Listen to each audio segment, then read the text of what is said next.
Mr. Chair and Mr. Ranking Member, and thank you, Administrator Prikoski, for appearing before us today. I want to start off by kind of building on something my colleague, Mr. Newhouse, talked about with the CBP One app. And last year, some of my Senate colleagues sent a letter to DHS and TSA pointing out some of these challenges. And I mean, you mentioned today that even maybe they don't necessarily meet the muster as acceptable ID.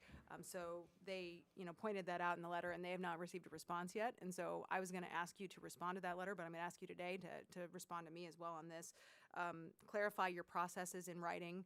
You detailed some of those today for comparing IDs, because I do want to make sure that the American people are not subjected to substantially more rigorous screening process than some of these illegal aliens are as they're coming through our southern border. So I'd like to make sure you follow up on that, and I'll follow up with questions for the record there too. I also want to know how you're dealing with, and specific to the federal air marshals. We know that there's a huge ushering of illegal aliens on these flights in the United States.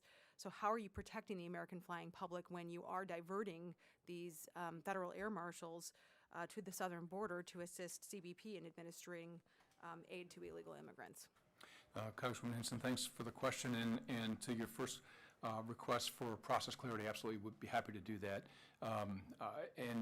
With respect to your second question on federal air marshal deployments to the southwest border, that is a very small number, not a number I can give you in this setting, but we'd be happy to brief you on that number and how it's changed I've over been time. briefed by the Federal Air Marshals Council, and they say it's too many, right? And I think that's the biggest concern Sure. is that these air marshals are designed to be keeping the flying public safe with the 40,000 some flights we have every day.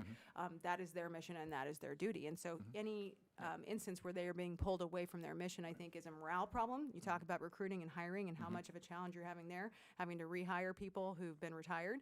I mean, I think this is a long-term, huge recruitment problem if people are coming into this thinking they're keeping this guy safe and they're being diverted to the southern border. Do you not?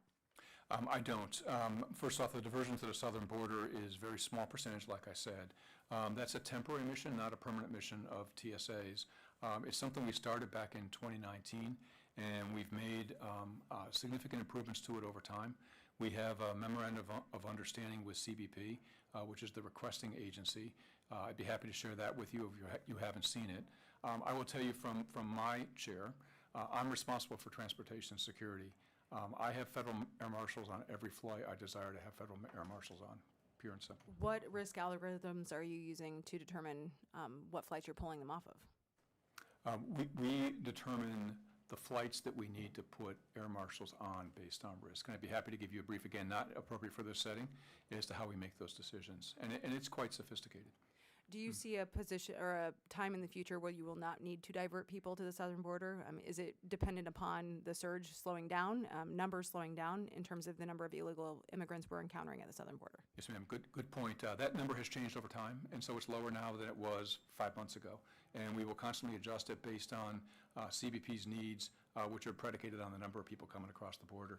And again, that is a temporary mission. I would also note that a mission of the Federal Air Marshal Service is to provide security at National Special Security Events, NSSEs.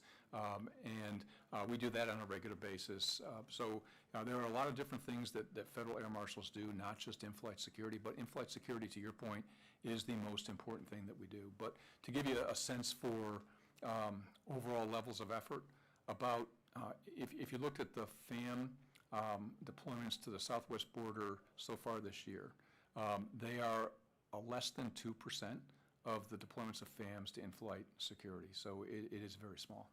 Well, I want to make sure that that number, I would like to see that number get to zero, and I would like to see that number for sure not grow. I think based on my conversations with the Federal Air Marshals, they're very concerned about their duties being deferred to something else. So I just think that's a misuse of the workforce there, and they need to be doing what they do best, which is protecting Americans in the air. So. I would point out, though, that I don't necessarily think that view reflects the view of the Air Marshal Service. In the deployments we've had already this year, all of the FAMs are all volunteers. So if they felt that it was not a good use of their expertise, they wouldn't volunteer. The only people that we've had to direct are some supervisors, but a very small number of the total. Okay. Well, I anticipate follow-up on my questions from the first round, and with that, I'll yield back. Thank you.